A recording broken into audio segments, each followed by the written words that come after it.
ઘણી બધી એવી વાતો છે, રસોડાની પણ વાતો છે. હવે રસોડાની જે વાત કરી આપે અને એની સાથે તરત જ એક આપણે સ્ટોરરૂમની વાત કરીએ. જી જી. કે રસોડાને લગોલગ સ્ટોરરૂમ હોય છે. હવે એ ખબર છે તમને, સ્ટોરરૂમ કોને કહેવાય, વખાર કોને કહેવાય ને કોઠાર કોને કહેવાય? આ ત્રણેય અલગ અલગ વસ્તુઓ છે. જી. સૌથી પહેલાં તો રસોડાની બાજુમાં જે હોય એને આપણે કોઠાર કહીએ છીએ. કરેક્ટ. હવે રસોડું ક્યાં આવ્યું? તો કે ભાઈ રસોડું અગ્નિખૂણામાં આવ્યું. હવે તમને એક બીજી વાત કહી દઉં. કોઠારમાં જઈએ, સ્ટોરરૂમમાં જઈએ એ પહેલાં આપણે ચોકડીની મુલાકાત લઈએ. રસોડું હોય તો ચોકડી તો હોય જ. હવે વાસ્તુમાં મારા જેવો આવે અને તમને એમ કે રસોડું તો તમે અગ્નિખૂણામાં બનાવ્યું છે, તમે પ્રોપર બનાવ્યું છે, ચોકડી તો ત્યાં જ હોય ને. આ જેવો આવે અને કે અરે રે અગ્નિખૂણામાં પાણીનો ઉપયોગ તમે કરો છો, આ થઈ જશે ને તે થઈ જશે.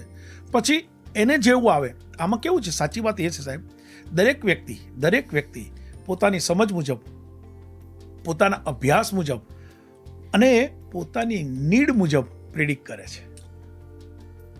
મને ખબર પડે કે નૈસદભાઈને ત્યાં જવાનું છે અને એ આપણી વાતમાં આવે એમ છે, એટલે પછી પૂરું કરી નાખવાનું. ન હોય એવું તો રસોડું છે તો ચોકડી તો હોવાની જ. હવે તમે એમ કહો કે ભાઈ ત્યાં પાણી હોય, ચોકડી ભલે રહી, પણ એમાં શું કરવાનું? એને આપણે બેલેન્સ કરવાનું. એટલે હું હંમેશા કહું છું કે હું વાસ્તુ બેલેન્સ કરાવું છું, વાસ્તુ શાસ્ત્રી નહીં, વાસ્તુ એક્સપર્ટ. તો તમારા ઘરની અંદર રસોડું માની લો અગ્નિખૂણામાં છે, તો અગ્નિખૂણાના રસોડાની બાજુમાં ચોકડી હોવી જરૂરી છે. કારણ કે રસોડું ને ચોકડી એક સિક્કાની બે બાજુ છે. તો એ ચોકડી ત્યાં છે તો એટલું યાદ રાખવું કે ત્યાં પાણી ભરીને ન રાખવું, એઠા વાસણો ન રાખવા.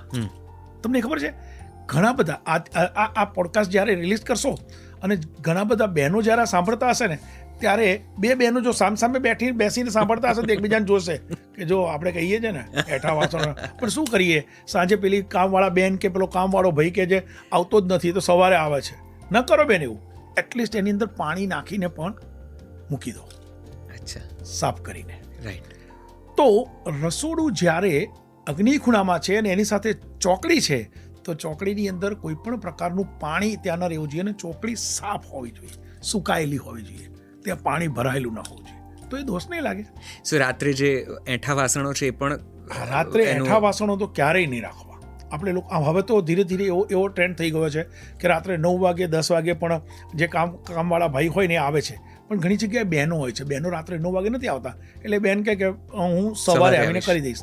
તો પ્લીઝ મહેરબાની કરીને એટલીસ્ટ એવા જે 4-5 વાસણો હોય ને એ તમે સાફ કરીને, ભલે ઘસવા માટે પછી તમે આપજો, પણ એને પાણીમાં નાખીને એને પાણી ઢોળી અને એક એવી જગ્યાએ મૂકો કે એમાં કંઈ ખાવાનું રહે નહીં.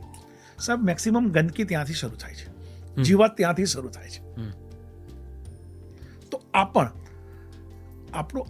હું સમજાવું સાહેબ, તમે મને પહેલો સવાલ એ પૂછ્યો હતો કે વાસ્તુ શું આપણને જ નડે છે, અમેરિકામાં એમાં નથી નડતું? વાત એવી છે કે એ દેશની અંદર એટલા બધા લોકો એવી રીતે ધર્મને અને આધ્યાત્મિકતાની સાથે જોડાયેલા નથી. સમજ્યા?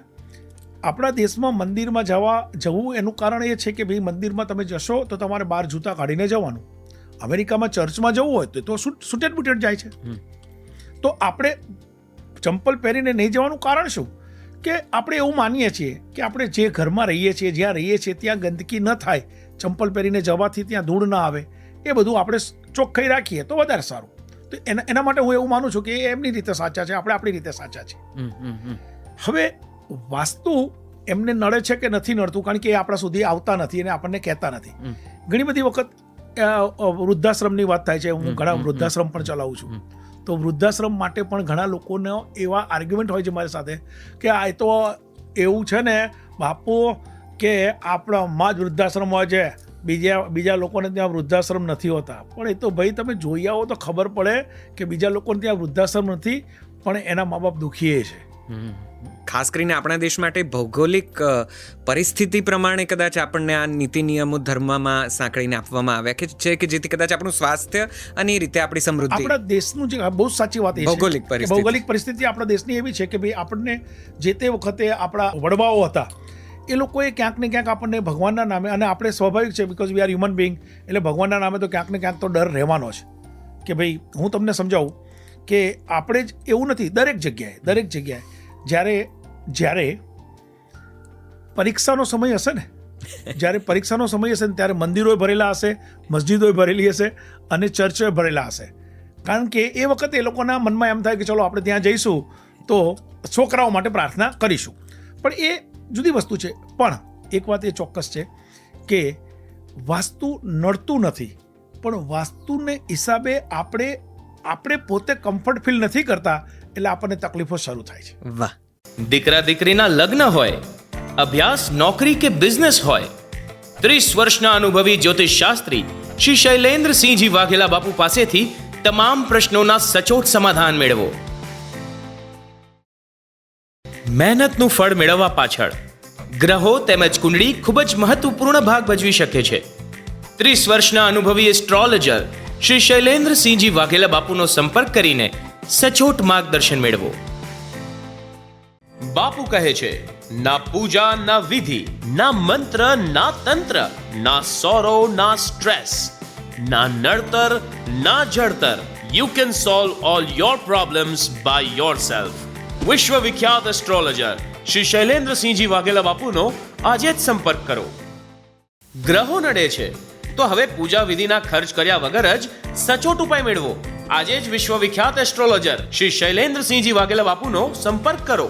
54 દેશોમાં જ્યોતિષ વિદ્યા દ્વારા આપણા દેશની સંસ્કૃતિ ફેલાવનાર શ્રી શૈલેન્દ્રસિંહજી વાઘેલા બાપુનો સંપર્ક કરી તમને મૂંઝવતા પ્રશ્નોનું નિરાકરણ મેળવો.